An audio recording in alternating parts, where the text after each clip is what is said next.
Hi guys, welcome to my YouTube channel Vishnu coaching centre. प्यारे दोस्तों, आज हम लोग कक्षा 12 गणित मैट्रिक्स के प्रश्नावली 3.1 के प्रश्न नंबर 7 और 7 से आगे के सभी क्वेश्चन को हल करेंगे। प्यारे दोस्तों, आप सभी लोग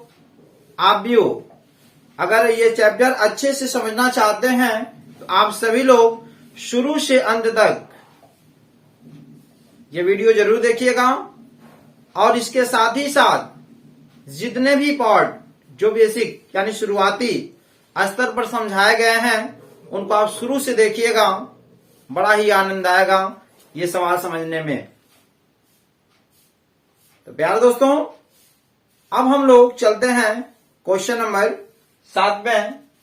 देखते हैं क्वेश्चन नंबर 7 में क्या कह रहा है कि समीकरण अवयव a माइनस बी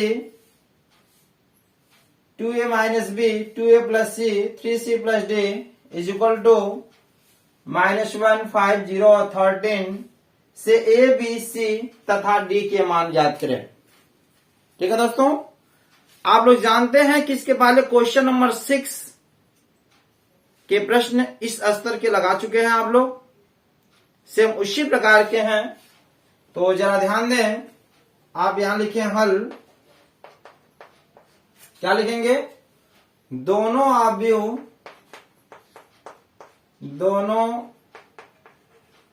अवयव से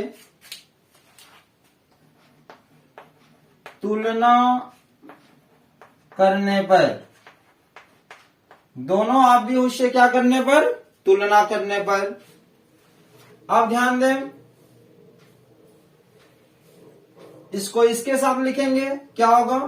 a माइनस बी बराबर क्या हो गया? -1। समीकरण नंबर 1। ठीक है दोस्तों, चलिए अब सेकेंड की तुलना सेकेंड से किया जाएगा। क्या है? 2a प्लस सी, तो लिखिए 2a प्लस सी बराबर क्या लिखा है? 5। समीकरण नंबर कितना हो गया? 2। अब ध्यान दें, इसका तुलना हम इससे करेंगे। क्या हो गया? 2a माइनस बी बराबर क्या है? 0। समीकरण नंबर 3 और इसके साथ क्या लिखा है? 3c plus D is equal to 13। ये 4 समीकरण हमारे बन गए। ठीक है, अब हम क्या करेंगे? सबसे पहली बात यहां ध्यान दो आप, ए बी, आप समीकरण 1 और 3 को एक साथ हल करो। सर क्यों आप समीकरण 1 और 3 को हल करना चाहते हैं बताऊं? तो जरा देख भी लो। यहां देखो क्या लिखा है? ए, यहां क्या लिखा है? बी। ठीक, और इस समीकरण 3 में क्या लिखा है? ए, और यहां क्या लिखा है? बी। देखो यह इसका दोस्त है कि नहीं है? बिल्कुल है, क्योंकि ए बी और यहां भी क्या है? A B. इसलिए मैं समीकरण 1 और 3 को पहले एक साथ हल करना चाहता हूं। तो यहां लिखे समीकरण 1 व 3 से। समीकरण 1 क्या है दोस्तों? a माइनस बी बराबर -1। और समीकरण 3 क्या है? 2a माइनस बी बराबर 0। समीकरण नंबर क्या हो गया? 3। ठीक है दोस्तों, एक चीज आप लोग ध्यान दीजिएगा, मैं आपको इसके पहले वाले क्वेश्चन में बता चुका हूं कि जो नीचे वाला समीकरण होता है इसी को चिन्ह देख करके हम परिवर्तन करते हैं। अगर यहाँ प्लस है तो माइनस होगा, माइनस है तो प्लस होगा। यहाँ चिन्ह क्या है? देखो कोई चिन्ह नहीं नजर आ रहा है ना, तो प्लस है। यहाँ क्या हो जाएगा? माइनस। और यहाँ क्या है? माइनस, तो माइनस का क्या हो जाएगा दोस्तों? प्लस। और यहाँ प्लस है, कोई चिन्ह नहीं तो प्लस क्या होगा? माइनस। समझ में आया? बताइए। अब ध्यान दें, अब शुरू ऊपर वाला चिन्ह और लास्ट वाले चिन्ह से मतलब है, बीच वाले चिन्ह से हमारा कोई मतलब नहीं होता है। ठीक है, यहां देखिए माइनस और यहां क्या है? प्लस है। तो माइनस और प्लस क्या होगा? घटेगा ना। तो b है और b है, तो b से b क्या हो जाएगा दोस्तों, कट जाएगा। ठीक है, तो यहां ध्यान दो, यहां क्या है, प्लस a है, यहां क्या है, -2a है। तो प्लस और माइनस क्या होता है, घटता है, लेकिन जिसका मान बड़ा होता है वही चिन्ह हम क्या करते हैं, लगा देते हैं। तो ये बताओ 2 बड़ा है कि केवल 1 बड़ा है, 2 बड़ा है ना, तो 2 का चिन्ह क्या है, माइनस। 2a में से 1 घटाओ, 1 बचेगा ना, 1 लिखा नहीं जाता, ऑलरेडी a लिखे हैं, मतलब 1 है। ठीक है, यानी 1a हो गया, यानी a बराबर -a बराबर, अब ये देखो -1 0 जोड़ोगे तो क्या होगा, माइनस माइनस माइनस, 1 में 0 जोड़ोगे क्या होगा, 1 ही होगा, -1। अब इधर भी माइनस, इधर भी माइनस। ठीक है दोस्तों, तो a बराबर कितना आ गया, 1। तो ये बताओ एक मान हमारा आ गया कि नहीं, देखो माइनस से माइनस कट गया, a बराबर क्या आ गया, 1। ठीक है, अब यहां देखते हैं, अब a का वैल्यू जो है समीकरण 1 में अगर हम रख दें तो किसका मान आ जाएगा, b का मान आ जाएगा, आएगा कि नहीं आएगा। तो लिखो a का मान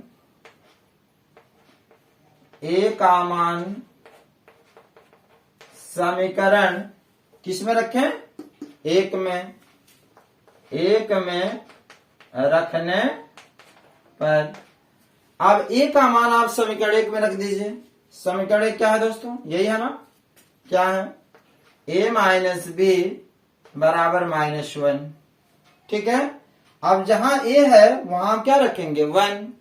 तो यहां a का मान क्या है, 1, तो लिखो 1 माइनस b बराबर -1। ठीक है, अब क्या हो जाएगा, -b बराबर -1, देखो अंक अंक की तरफ जाएगा, b इधर रहेगा, तो यह +1 है, उधर जाएगा तो क्या होगा, -1 हो जाएगा। ठीक है दोस्तों, चलिए -b बराबर, देखो माइनस और माइनस जब भी हो तो माइनस होता है, लेकिन जोड़ लिया जाता है, 1 में 1 जोड़ेंगे तो क्या होगा, 2, माइनस से माइनस कट गया, b बराबर कितना आ गया, 2। तो ये बताएं आप, a का भी मान हमें पता हो गया और b का भी मान पता हो गया, अच्छे से आया कि नहीं a और b। चलिए अब हमें निकालना है c का मान, किसका मान निकालना है दोस्तों, c का मान। अब देखिए कौन सा ऐसा समीकरण है जिसमें a और b है, उससे हम c का मान निकाल सकते हैं। देखो समीकरण 2 में दिया है 2a + c, ये दिया है ना, तो यहां देखो b का मान पता है और a का मान पता है कि नहीं। तो अगर a का मान पता है तो a का मान हम समीकरण 2 में रख दे तो क्या c का मान नहीं पता हो जाएगा, बिल्कुल पता हो जाएगा। तो यहां लिखिए पुनः a का मान समीकरण किस में रखें, 2 में रखने पर। अब a का मान हम समीकरण 2 में पुनः रख रहे हैं। समीकरण 2 क्या है दोस्तों, 2a + c बराबर क्या है, 5, यही है ना। तो मान रखा जाए 2 गुणे a का मान क्या है दोस्तों, देखो 1, तो लिखो 1 + c बराबर 5, यहां जाते हैं फिर। अब 2 में 1 का गुणा होगा तो क्या होगा, 2 प्लस यहां क्या लिखा है, c बराबर 5। ठीक है, तो c बराबर क्या होगा दोस्तों, 5, यह +2 है, जब उधर जाएगा तो क्या होगा, -2। तो c बराबर 5 में से 2 गया 3। तो प्यारे दोस्तों देखिए a का मान आ गया, b का मान आ गया और c का भी मान आ गया। अब जब a, b और c का मान आ गया तो d का भी मान तो आ सकता है। अब देखिए कौन ऐसा समीकरण है जिसमें d है, देखो इसमें तो d है नहीं, इसमें भी d नहीं है, इसमें भी d नहीं है, हाँ इसमें समीकरण 4 में d है कि नहीं, देखो d है। तो c का मान अगर रख देंगे समीकरण 4 में तो d का मान नहीं आ जाएगा, बिल्कुल आ जाएगा। ठीक है, तो चलें अब इससे हम d का मान निकाल लेते हैं। किसका मान निकालते हैं दोस्तों, d का मान। तो यहां लिखें सी का मान हमें पता है ना, देखो सी बराबर 3 आया है, तो लिखेंगे सी का मान समीकरण 4 में रखने पर। देखिए जैसे जैसे मैं लिखते चल रहा हूं वैसे वैसे आप लोग नोट करते चलें, ठीक है। तो ऊपर मैं इसके बाद लिखता हूं, देखिए सी का मान समीकरण किसमें 4 में रखने पर। अब जो सी का मान आया है समीकरण 4 में रख देंगे तो डी का मान आ जाएगा कि नहीं आ जाएगा, बिल्कुल आ जाएगा। तो समीकरण 4 क्या है, 3c प्लस डी बराबर क्या है 13। तो 3 गुणे सी का मान कितना है दोस्तों 3 प्लस डी बराबर 13, 3 त्रिका 9 प्लस डी बराबर 13। यहां आ जाइए, हमें किसका मान निकालना है डी का ना, तो क्या हो जाएगा डी बराबर इधर कितना लिखा है 13, और ये प्लस 9 है, जब उधर जाएगा तो क्या होगा -9, तो डी बराबर 13 में से 9 गया कितना होगा 4। समझ में आया दोस्तों। तो देखिए इन दोनों अवयवों से हमने ए बी सी और डी का मान बड़े अच्छे से लगा लिए। तो प्यारे दोस्तों आपको क्वेश्चन नंबर 7 समझ में आया कि नहीं यहां, अगर आया तो जरूर आप कमेंट बॉक्स में हमें बताएंगे। तो आप आंसर लिख दोगे, जहां आंसर लिख दें, आंसर ए बराबर कितना आया है 1, बी बराबर कितना आया है 2, सी बराबर कितना आया है 3 और डी बराबर कितना आया है 4। यही हमारा क्या है आंसर है। ठीक है दोस्तों, चलिए अब हम लोग चलते हैं क्वेश्चन नंबर 8 पर। चलिए अब क्वेश्चन नंबर 8 में चलते हैं।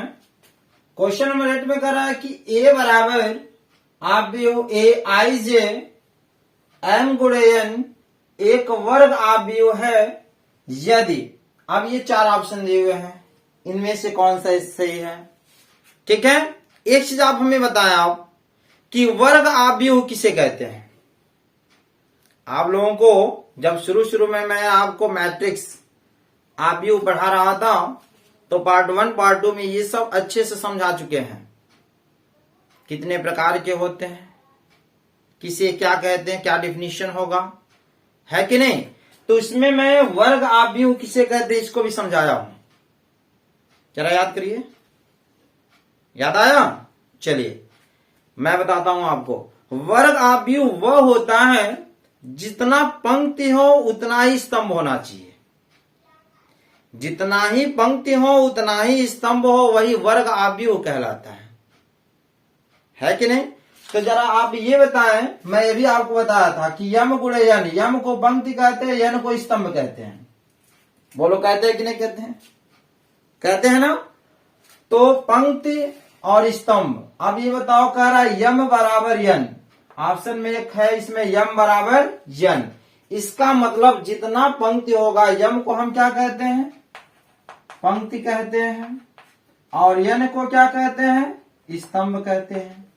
तो जितना पंक्ति होगा उतना ही स्तंभ होगा ना, यानी यम बराबर यन, तो जब यम बराबर यन होगा तो वही मेरा वर्ग आव्यूह कहलाता है। समझे कि नहीं समझे। तो ऑप्शन नंबर इसमें कौन सही हो जाएगा सी, ऑप्शनल क्वेश्चन है। ठीक है, तो आंसर लिखेंगे कि सी सही है, यम बराबर यन, क्योंकि जितना पंक्ति हो उतना ही स्तंभ हो, वही क्या कहलाता है वर्ग आव्यूह कहलाता है। ठीक है दोस्तों, तो चलिए अब हम लोग चलते हैं क्वेश्चन नंबर 9 पर। तो क्वेश्चन नंबर 9 में देखते हैं क्या है कि x तथा y के प्रदत्त किन मानों के लिए आव्यूहों के निम्न युग्म समान है। ठीक है, ये 2 आव्यूह दिए हुए हैं और ये ऑप्शन में 4 है, ए बी सी और डी करके दिया हुआ है।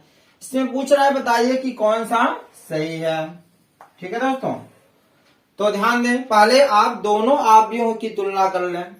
ये देखिए इसकी तुलना इसके साथ, तो क्या हो जाएगा, यहां हल लिखें, क्या है 3x plus 7 3x plus 7 is equal to क्या हो गया 0। ठीक है, तो यहाँ 3x बराबर ये प्लस 7 है, जब उधर जाएगा तो क्या होगा -7 हो जाएगा। ठीक है दोस्तों, तो x बराबर क्या होगा -7/3, यानी x की एक वैल्यू आ गई -7/3। अब देखिए इन सभी ऑप्शन में पहले देखो x की वैल्यू -7/3 है कि नहीं, क्योंकि x की वैल्यू अगर -7/3 कोई है तो आपको आगे हल करने की जरूरत है, नहीं है तो आपको आगे हल करने की जरूरत नहीं है। तो देखिए x का मान -7/3 है, देखो x का मान -1/3 है, नहीं है। यहाँ देखिए x का मान क्या है -2/3 है, इसमें भी नहीं है। x की वैल्यू क्या है -1/3, इसमें भी नहीं है, नहीं है ना। इसका मतलब जब इन सभी समीकरणों को आप हल करोगे तो यह कोई भी मान आएगा नहीं। ठीक है, आगे आपको पूरा समीकरण हल करने की जरूरत नहीं है, क्योंकि x की वैल्यू -7/3 देखिए किसी भी समीकरण में x का मान नहीं है। तो ऑप्शन नंबर कौन सही हो जाएगा बी, यानी ज्ञात करना संभव नहीं है। समझ में आया कि नहीं आया? तो क्वेश्चन नंबर 9 का कौन सही हो जाएगा बी सही हो जाएगा। ठीक है, तो अब चलते हैं क्वेश्चन नंबर 10 में। 3 गुणे 3 कोटि के ऐसे अवयवों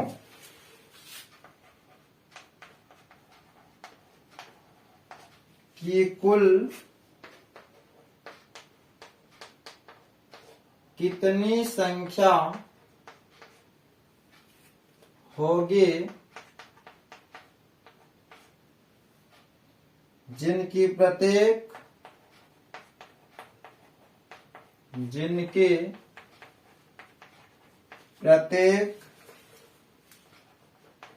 प्रविष्टि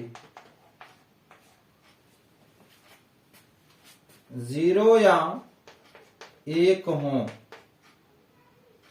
1 है।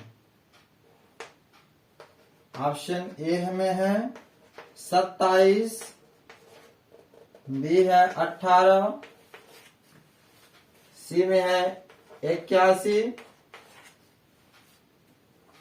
और डी में है 512। ठीक है दोस्तों,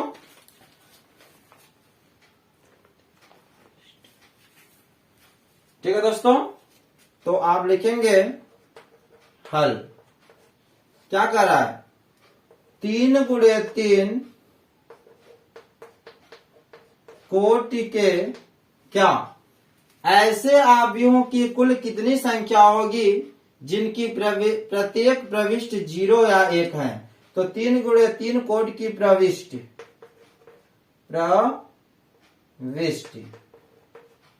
बराबर क्या हो जाएगा, देखिए प्रविष्टि यानी कितना दिया है 0 या 1, यानी 2 हो गया।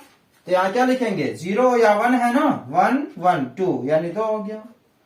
और 3 गुणे 3 दिया है, कोटि कितना दिया है 3 गुणे 3, तो यहां कर दीजिए 3 गुणे 3। समझ में आया कि नहीं आया? तो अब इसे हल करें आप, 2 के पावर 3 त्रिक का 9।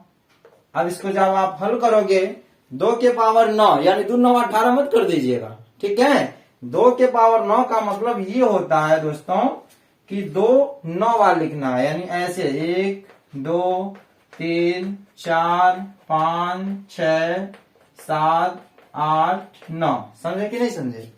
तो गुणा करना है, 2 दूनी 4 दूनी 8 दूनी 16 दूनी 32 दूनी 64। ठीक है, ऐसे ऐसे गुणा करेंगे तो टोटल आएगा 512। कितना आएगा 512। तो यानी 2 के पावर 9 हल करेंगे तो आएगा 512। ऑप्शन नंबर कौन से हो जाएगा डी। समझ में आया दोस्तों? तो आज आप लोगों की प्रश्नावली 3.1 के सभी प्रश्न कंप्लीट हुए। तो प्यारे दोस्तों, आई होप ये सभी वीडियो आपको अच्छे से समझ में आए होंगे। शुरू से अंत तक आप लोग आप व्यू वाले चैप्टर को देखें, निश्चित रूप से आपको क्वेश्चन समझ में आ जाएंगे। प्यारे दोस्तों, अगर ये सभी प्रश्न आपको अच्छे से समझ में आया हो तो मेरे चैनल को लाइक सब्सक्राइब और शेयर करना बिल्कुल मत भूलना दोस्तों। तो चलिए दोस्तों, अगली कड़ी में अगली वीडियो के साथ पुनः मुलाकात होगी। तब तक के लिए धन्यवाद।